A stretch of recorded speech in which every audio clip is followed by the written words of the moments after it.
Hello friends, स्वागत है आपका आपके अपने YouTube channel Sonu RBSC CBSE classes में। तो दोस्तों, हम पढ़ रहे थे आपके विद्युत क्षेत्र के बारे में। तो हमारी जो लास्ट वीडियोस थी उसके अंदर हम पढ़ रहे थे कि आपका जो विद्युत क्षेत्र होता है वह क्या होता है, और इसके बाद में आपके जो मात्रक और इससे संबंधित कुछ न्यूमेरिकल थे वो हमने सोल्व किए थे। और उसके अगला जो हमारा टॉपिक था वो था आपका विद्युत बल रेखाएं, या फिर इसका दूसरा नाम कहे तो विद्युत क्षेत्र रेखाएं।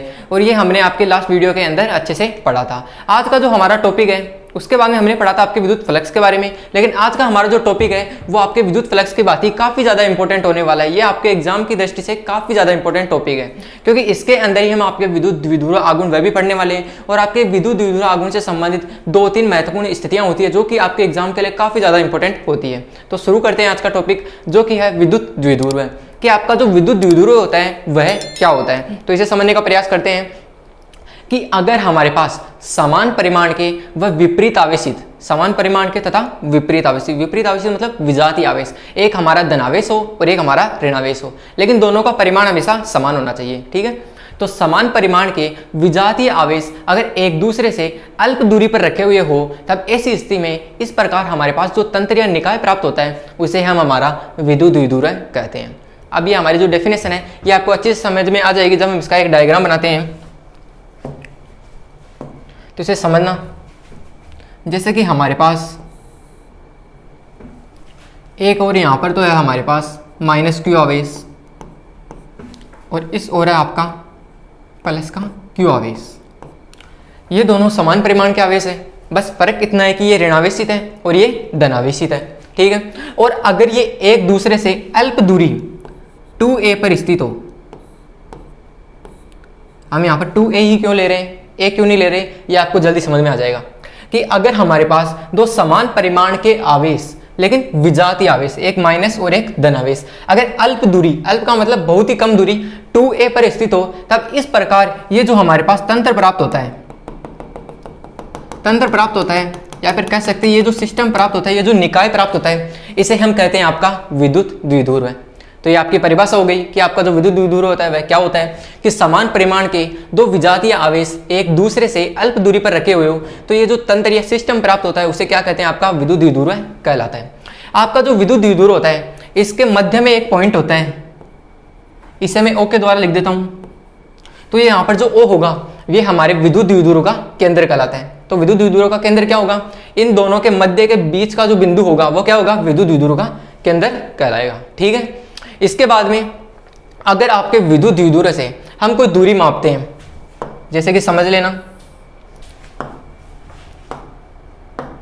जैसे कि हमारे पास ये एक द्विध्रुव हो गया, यहाँ पर आपका माइनस आवेश q हो गया, यहाँ पर आपका समान परिमाण का परंतु धनावेश आवेश प्लस q हो गया, यहाँ पर इसका केंद्र O हो गया। ठीक है, अगर यहाँ से हम किसी भी बिंदु की दूरी मापते हैं, सपोज करना कि हमारे पास यहाँ पर कोई बिंदु है, P नाम दे देता हूँ मैं इसे। अगर मैं कह दूं कि हमारा बिंदु P इस विद्युत द्विध्रुव से r दूरी पर स्थित है, तो r दूरी हम किससे मापेंगे। आप सोच रहे होंगे कि हम इससे नजदीक की दूरी प्लस q से माप लेंगे या फिर माइनस q से मापेंगे, लेकिन ऐसा नहीं है। अगर हम विद्युत द्विध्रुव लेते हैं तो हमारे किसी भी बिंदु की जो दूरी मापते हैं यह सदैव हमारे विद्युत द्विध्रुव के केंद्र से मापते हैं। यानी ये जो दूरी होगी, जैसे कि हम कह रहे थे आपका बिंदु P आपके विद्युत द्विध्रुव से r दूरी पर स्थित है, तो इसका मतलब ये है कि आपकी जो r दूरी होगी वह विद्युत द्विध्रुव के केंद्र से लेकर उस बिंदु P के बीच तक की दूरी होगी। तो ये बात याद रखिएगा कि हमारे विद्युत द्विध्रुव से किसी भी बिंदु की जो दूरी होगी वो सदैव हम विद्युत द्विध्रुव के केंद्र से मापते हैं। ठीक है, तो ये है आपका विद्युत द्विध्रुव और इससे संबंधित 2 महत्वपूर्ण तथ्य है। ठीक है, अब इससे अगला जो आपका टॉपिक है वह आपके विद्युत द्विध्रुव पर ही आधारित है, जो कि है आपका विद्युत द्विध्रुव आघूर्ण। तो विद्युत द्विध्रुव आघूर्ण के अंदर हम पढ़ते हैं कि जैसे कि अभी विद्युत द्विध्रुव के अंदर हमने क्या किया, हमने समान परिमाण के लेकिन दो विजातीय आवेश लिए, तो उसी से ही संबंधित अगर हमारे पास उस विद्युत द्विध्रुव के अगर हम आवेश लें और उन दोनों के बीच की दूरी से अगर उसे गुणा कर दें, तो हमारे पास जो भौतिक राशि प्राप्त होती है वो होती है आपकी विद्युत द्विध्रुव आघूर्ण, और इसे हम दर्शाते हैं आपके कैपिटल P के द्वारा। तो इस प्रकार हमारा जो निकाय प्राप्त हुआ था हमारे पास विद्युत द्विध्रुव का, जैसे कि ये यहाँ पर माइनस q आवेश हो गया, यहाँ पर आपका प्लस q आवेश हो गया, और ये अल्प दूरी 2a पर स्थित है। ठीक है, तो यहाँ पर जो आवेश है उन दोनों का परिमाण तो समान ही है। ठीक है, तो इस आवेश को अगर इन दोनों के बीच की दूरी 2a से गुणा कर दें तो ये क्या कहलाता है, आपका विद्युत द्विध्रुव आघूर्ण कहलाता है। जिसे हम कैपिटल P के द्वारा दर्शाते हैं। तो P हो जाएगा आपका Q इंटू 2A। तो हमारे आवेश और इन दोनों के बीच की दूरी का गुणनफल क्या कहलाता है? विद्युत द्विध्रुव आघूर्ण कहलाता है। ठीक है, इसके अलावा एक महत्वपूर्ण जानकारी जो आपको पता होनी चाहिए कि आपके विद्युत द्विध्रुव आघूर्ण की जो दिशा होती है वह सदैव आपके माइनस आवेश से प्लस Q आवेश की ओर होती है। आपने विद्युत क्षेत्र के अंदर तो पढ़ा होगा कि आपका जो विद्युत क्षेत्र होता है उसकी दिशा किस ओर होती है? उसकी दिशा आपके प्लस Q आवेश से माइनस Q आवेश की ओर होती है, यही होती है। इसके अलावा आपकी जो विद्युत बल रेखाएं होती है वो भी आपके प्लस Q आवेश से माइनस Q आवेश की ओर होती है। लेकिन याद रखिएगा हमारा जो विद्युत द्विध्रुव जो आघूर्ण होता है इसकी दिशा आपके विद्युत क्षेत्र से विपरीत होती है। इसकी दिशा होगी आपके माइनस Q आवेश से प्लस Q आवेश की ओर होगी। और इसका सूत्र याद रखिएगा P equal to Q into 2A। अगर हम इस सूत्र से इसका मात्रक निकालना चाहिए तो वह क्या हो जाएगा? मात्रक। तो आपके आवेश का मात्रक क्या होगा? कूलाम हो जाएगा। और यहाँ पर 2A क्या है? दूरी तो है, ऐसा मत समझ लेना कि ये दूरी का दुगुना है। जैसे कि ये हमारे पास ये चाहे दुगुना हो या तिगुना हो लेकिन है तो ये दूरी, तो हम यहाँ पर लिखेंगे कूलाम मीटर। दूरी हम हमेशा MKS पद्धति में मीटर से दर्शाते हैं, तो इसका मात्रक क्या हो जाएगा? Coulomb metre. ठीक है, तो ये हमारा विद्युत द्विध्रुव हो गया। तो इसकी हमने परिभाषा समझी, इसे P के द्वारा दर्शाते हैं। इसका जो सूत्र होता है वह Q इंटू 2A होता है और इसका मात्रक कूलाम मीटर होता है। और सबसे इंपॉर्टेंट इसकी दिशा किस ओर होती है? माइनस से प्लस की ओर होती है। ठीक है, ये हमने हमारा विद्युत द्विध्रुव आघूर्ण होता है वह क्या होता है ये हमने समझ लिया। अब इससे जो अगला पॉइंट है जो कि काफ़ी ज़्यादा इंपॉर्टेंट पॉइंट है आपके एग्जाम के दृष्टिकोण से, इसके ऊपर लिख देता हूँ मैं, ये इंपॉर्टेंट पॉइंट है। इसके अंदर हम दो स्थितियां पढ़ने वाले हैं, तो इसकी हेडिंग समझिएगा कि विद्युत द्विध्रुव के कारण विद्युत क्षेत्र की गणना करना। माना कि हमारे पास एक विद्युत द्विध्रुव है, एक यहाँ पर प्लस Q आवेश है, एक माइनस Q आवेश है। तो इसके द्वारा हम किसी भी बिंदु पर जो विद्युत क्षेत्र की जो गणना करते हैं वो किस तरीके से करते हैं। तो इसके अंदर हमारा जो फर्स्ट पॉइंट है वह क्या है कि जब बिंदु विद्युत द्विध्रुव के अक्ष पर हो, अक्ष का मतलब है कि हमारा विद्युत द्विध्रुव होता है इसके समतल पर हो, इसी के अक्ष पर हो, यानी कि इससे लंबवत नहीं होना चाहिए। इसे डायग्राम के द्वारा समझते हैं।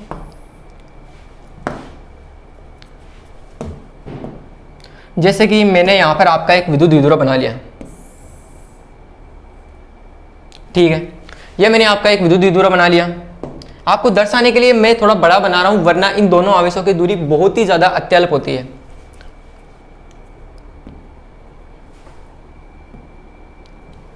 जैसे कि यहां पर हो गया आपका प्लस Q आवेश और यहां पर आपका माइनस Q आवेश, और इन दोनों के बीच की दूरी कितनी है? अब वही अल्प दूरी में 2A ले रहा हूं। क्यों ले रहा हूं ये अभी आपको समझ में आ जाएगा। ये आपकी इन दोनों के बीच की दूरी हो जाएगी जो कि 2A हमने ले ली। ठीक है, इन दोनों के मध्य का पॉइंट O हमने ले लिया।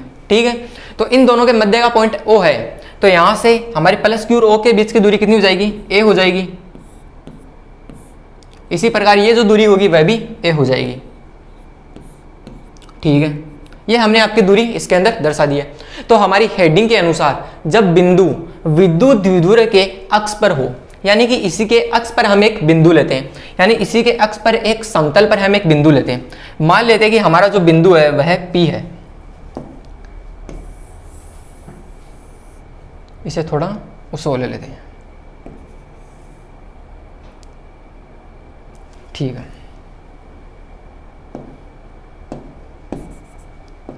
ठीक है, तो ये आपकी दूरी हो जाएगी A। और यहां पर मान लेते हैं कि कोई बिंदु P है जो कि आपके द्विध्रुव से 8 दूरी पर स्थित है। यहां पर मैं मान लेता हूं आपका बिंदु P है, इस बिंदु को मैं P नाम देता हूं, और ये आपके द्विध्रुव से 8 दूरी पर स्थित है। इससे क्या मतलब हुआ, जो कि अभी हमने पढ़ा था, इसका यहां से मतलब होता है कि ये जो दूरी होगी वो आपके द्विध्रुव के केंद्र से होगी। ये दूरी कितनी मान ली है हमने? ये दूरी है आपकी R। ठीक है, तो यहां से हमारा एक द्विध्रुव है, उससे R दूरी पर स्थित कोई बिंदु हमने P मान लिया है।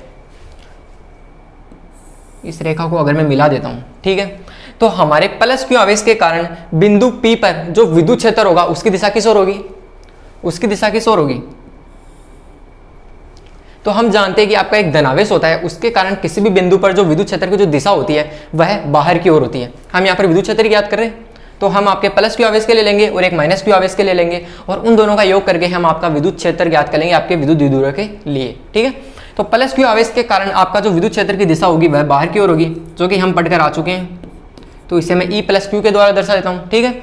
और अगर हम बात करें आपके माइनस क्यू आवेश के लिए, तो माइनस क्यू आवेश के लिए पी बिंदु के लिए जो विद्युत क्षेत्र होगा उसकी दिशा अंदर की ओर होगी, और इससे मैं लिख देता हूँ आपके ई माइनस क्यू के द्वारा, ठीक है। ई प्लस क्यू आपका प्लस क्यू आवेश के कारण विद्युत क्षेत्र, और ई माइनस क्यू आपके माइनस क्यू आवेश के कारण विद्युत क्षेत्र, ठीक है। ये हमने आपका डायग्राम बना लिया है। अब हम ज्ञात करते हैं आपके कि प्लस क्यू आवेश के कारण आपका जो विद्युत क्षेत्र है वह कितना प्राप्त होता है, ठीक है। तो इसके अंदर लिखते हैं कि प्लस क्यू आवेश के कारण, प्लस क्यू आवेश के कारण बिंदु P पर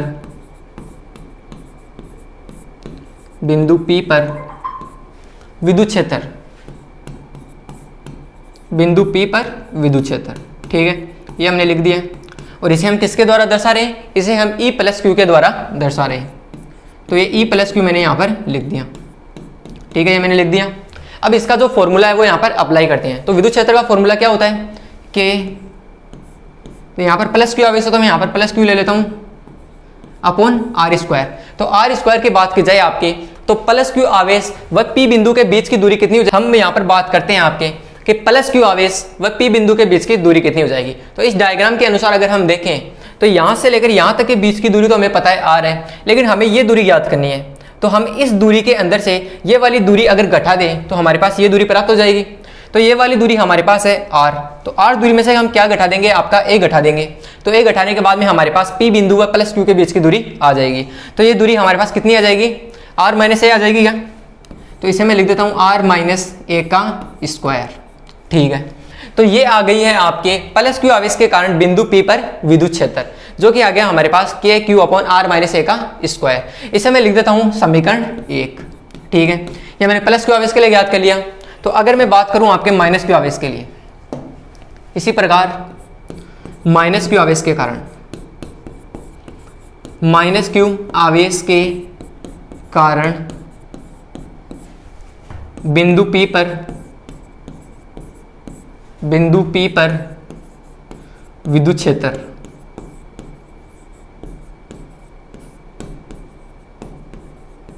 बिंदु P पर विद्युत क्षेत्र, और इसे मैं लिख देता हूं E माइनस क्यू के द्वारा, ठीक है। तो इसे मैं दर्शा देता हूं E माइनस क्यू के द्वारा, E माइनस क्यू।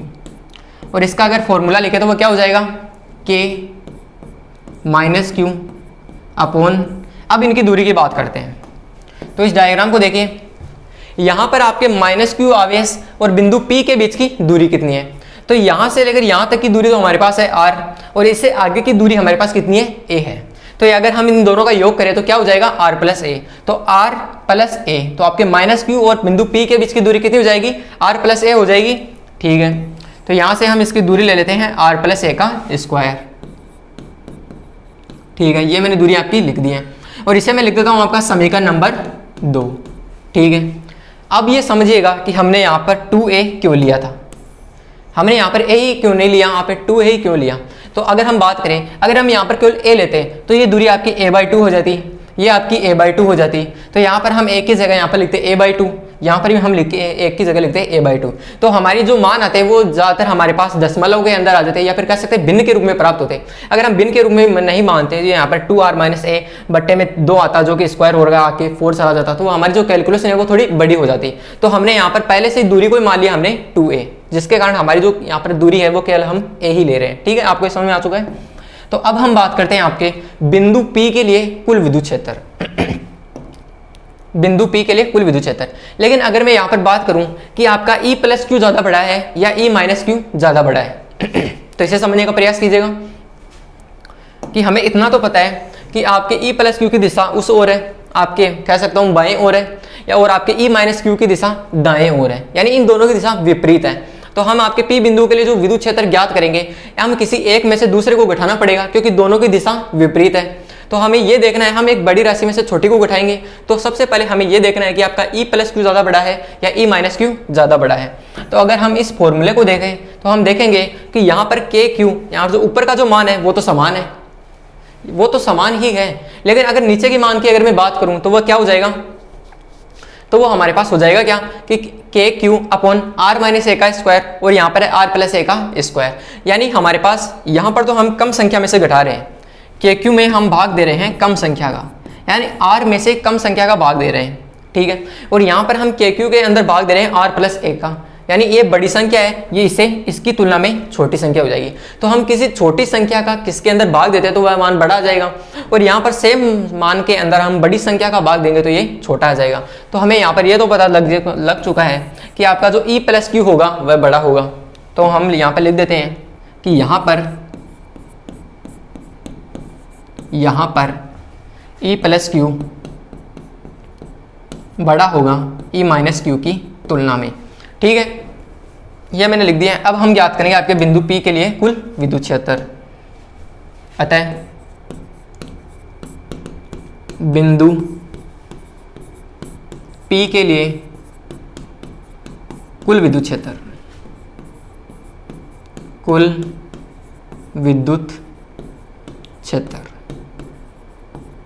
कुल विद्युत क्षेत्र, ठीक है। तो ये क्या आ जाएगा, ये आ जाएगा, हम बड़ी राशि में से छोटी को घटा देंगे, यानी ये आ जाएगा आपका E plus Q minus E minus Q, यानी हम प्लस आवेश के कारण हमारा जो विद्युत क्षेत्र है उसके हम माइनस आवेश के कारण जो विद्युत क्षेत्र है उसको इसमें से घटा देंगे। तो हमें यहाँ पर यह पता लग चुका है कि आपका ई प्लस क्यू है वह ई माइनस क्यू की तुलना में बड़ा है। क्यों बड़ा है, क्योंकि हम यहाँ पर एक छोटी संख्या में से भाग दे रहे हैं और यहाँ पर हम बड़ी संख्या में से भाग दे रहे हैं। तो अब हम ज्ञात करेंगे आपके बिंदु P के लिए टोटल जो हमारा विद्युत क्षेत्र आता है वह क्या आएगा। तो हम क्या करेंगे, इन दोनों की दिशा विपरीत होने के कारण हम बड़े में से छोटे को घटा देंगे। तो ई प्लस क्यू से में हम ई माइनस क्यू से हम घटा देंगे। तो हम ये यहाँ पर मान रखते हैं। तो यहाँ पर अगर हम मान रखते हैं तो इसका मान आ जाएगा आपका, इसे मैं विद्युत क्षेत्र को मान लेता हूँ ई मान लेता हूँ, टोटल ई को ई मान लेता हूँ, ठीक है। मैं ई प्लस क्यू का मान रख देता हूँ मैं। तो ई प्लस क्यू का आपका मान हो जाएगा के Q upon are minus A का स्क्वायर, के Q upon are minus A का स्क्वायर, ठीक है। ये हो जाएगा यहाँ पर माइनस के Q upon R plus A का स्क्वायर, ये हो जाएगा। तो यहाँ पर आप देख पा रहे होंगे कि यहाँ पर मैंने दोनों का माइनस तो किया है, लेकिन यहाँ पर मैंने आपका के माइनस क्यू यूज में नहीं लिया है, केवल यहाँ पर के Q upon R plus A का स्क्वायर दर्शा दिया है। तो ऐसा इसलिए किया मैंने कि यहाँ पर जो आपका माइनस चिन्ह है वह केवल ये दर्शा रहा है कि आपका जो विद्युत क्षेत्र की जो दिशा है केवल उसको दर्शा रहा है, जो कि उसकी दिशा इसके अंदर की ओर होने वाली है। इसके अलावा आपके प्लस क्यू आवेश के लिए दिशा बाहर की ओर होगी और माइनस के लिए आपकी दिशा अंदर की ओर होगी। बाकी अगर हम बात करें तो आपके विद्युत क्षेत्र के अंदर हम केवल आपका परिमाण लेते हैं, हम केवल लेते हैं कि ई इक्वल टू होता है आपका के क्यू अपॉन आर स्क्वायर, केवल ये होता है। हम यहाँ पर आपका प्लस क्यू और माइनस क्यू यूज में नहीं लेते, हम यहाँ पर केवल इसके परिणाम से मतलब रखते हैं कि इसका परिमाण है वो हमारे पास ज्ञात होना चाहिए, ठीक है। और केवल हमारे पास माइनस और प्लस के उसकी दिशा का निर्धारण करते हैं। तो यहाँ पर मैं के क्यू अगर यहाँ से कॉमन ले लेता हूँ तो यहाँ पर क्या बच जाएगा, 1 अपॉन आर माइनस ए का square minus 1 upon R plus A का स्क्वायर, ठीक है। तो ये मैंने ले लिया यहाँ पर। तो आगे जब मैं इसे सोल्व करता हूँ तो ये मान आ जाएगा हमारे पास के क्यू, यहाँ से मैं कॉमन लेता हूँ तो ये आ जाएगा आपका, दोनों गुणा हो जाएगा, आर माइनस ए का स्क्वायर और आर प्लस ए का स्क्वायर, ठीक है। तो यहाँ से अगर हम आर माइनस ए का स्क्वायर का अगर हम इसमें भाग दें तो ये आ जाएगा ऊपर आर प्लस ए का square minus are minus A का स्क्वायर, ठीक है। तो ये मान आ जाएगा नीचे, ठीक है। तो आगे जब हम इसे सोल्व करते हैं तो के क्यू, ये इस नीचे वाले मान को मैं इस तरीके से लिख सकता हूँ कि आर माइनस ए और आर प्लस ए इन दोनों का स्क्वायर,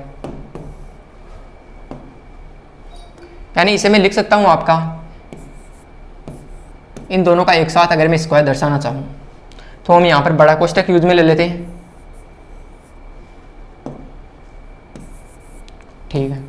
जैसे मैं बड़े कोष्ठक में दर्शा रहे और नीचे वाले मान को अगर हम दोनों को सम्मिलित रूप से लेकर दोनों का एक साथ अगर मैं स्क्वायर कर दूं तो ये दोनों से उसी तरीके से स्क्वायर होने वाला है, ठीक है। तो इसका क्या उपयोग होगा ये अभी हम देखते हैं। तो आर प्लस ए का स्क्वायर ये हो जाएगा आपका R square plus A square plus 2r A. अगर हम इससे घटाए तो ये हो जाएगा आपका माइनस का आर स्क्वायर माइनस का ए स्क्वायर और प्लस का 4r ए प्लस का 2r ए, ठीक है। तो यहाँ पर आपका जो आर स्क्वायर और ए स्क्वायर है वो हमारे प्लस में आता है, लेकिन बाहर आपका माइनस चिन्ह है तो ये दोनों माइनस में आ जाएंगे और ये अंदर आता है आपका माइनस 2r ए, जो कि माइनस होने के कारण क्या आ जाएगा प्लस का 2r ए, ठीक है। तो जब हम इसे आगे सोल्व करते हैं तो इसे आगे सोल्व करेंगे तो ये मान क्या आ जाएगा, के क्यू आपका पहले से अंदर है, ये आपका आ जाएगा आपके आर स्क्वायर से आर स्क्वायर कैंसिल हो रहा है, ए स्क्वायर से ए स्क्वायर कैंसिल हो रहा है, यहाँ पर जुड़ रहा है आपका 2RA, क्या हो जाएगा 4RA। तो इसे मैं लिख देता हूँ आपका 4RA, ठीक है। बट्टे में आपका नीचे बच रहा है a minus B into A plus B का फॉर्मूला यहाँ पर लग रहा है, जो कि होता है आपका A square minus B square. तो इसे मैं लिख सकता हूँ आपका R square minus A square, और इसका बाहर स्क्वायर हो रहा है तो इसे मैं लिख सकता हूँ इसका स्क्वायर, ठीक है। तो अब हमें यहाँ पर इस कोष्टक की जरूरत नहीं पड़ रही है, तो इसे मैं हटा देता हूँ। इसे मैं केवल यहाँ से इतना लिख देता हूँ, ठीक है। आपको ये समझ में आ चुका है। तो आगे जब हम इसे सोल्व करते हैं तो इसका मान आ जाएगा आपका के क्यू आपका पहले से है,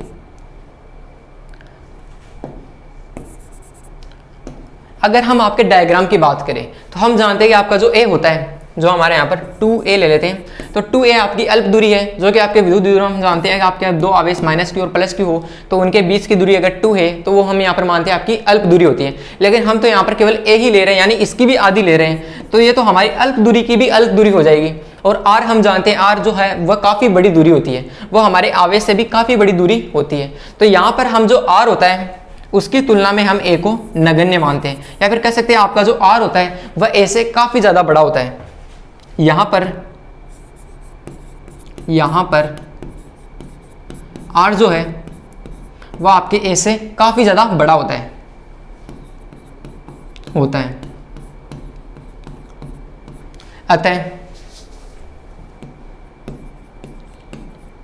अतः हम यहाँ पर जो मान है आपको इसमें लिख सकते हैं कि के क्यू बट्टे में ऊपर 4RA, तो ऐसे आ जाएगा।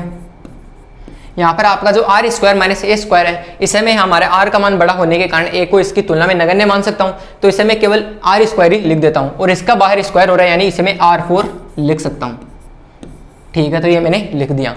और जब हम इसे आगे सोल्व करते हैं तो R से R कैंसिल हो जाएगा, तो यहाँ पर बचेगा आपका केवल के Q upon 4A upon R cube, ये यहाँ पर बच जाएगा, ठीक है। तो आर स्क्वायर से R4 कैंसिल हो चुका है, ठीक है।